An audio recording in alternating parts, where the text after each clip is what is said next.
টানটানা chicken momo নিয়ে আবার হাজির হয়ে গেছি। আর এই মোমো নিয়ে তো কি বলবো, একটা আলাদা লেভেলেরই আমার ভালোবাসা আছে। ঘড়িতে এখন বাজে 8:30, এই জাস্ট অফিস থেকে এলাম, দেখতেই পাচ্ছ পুরো বিধ্বস্ত অবস্থা মুখ চোখে।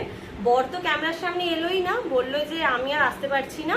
তো ভাবলাম যে আমি আসি আর তোমাদের সাথে এইটুকু শেয়ার করি।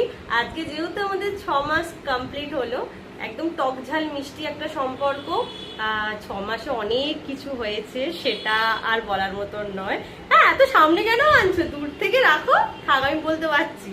তো এখন একটুখানি টিফিন করব, টিফিনে চিকেন মোমো নিয়ে এসেছি। আর আজকে রাতের ডিনারটাও আগে থেকেই বরকে বলে রেখেছিলাম যে আজকে কিন্তু আমি কোনো রান্না করতে পারবো না, তোমাকে বাইরে থেকেই আনতে হবে। তো আজ সেটাও এনেছি, সেটা রাত্রিবেলা যখন খাবো তখন দেখাবো। তো চলো এখন একটু চিকেন মোমো ট্রাই করি। এই দোকানটা থেকেই ফার্স্ট টাইম নিলাম।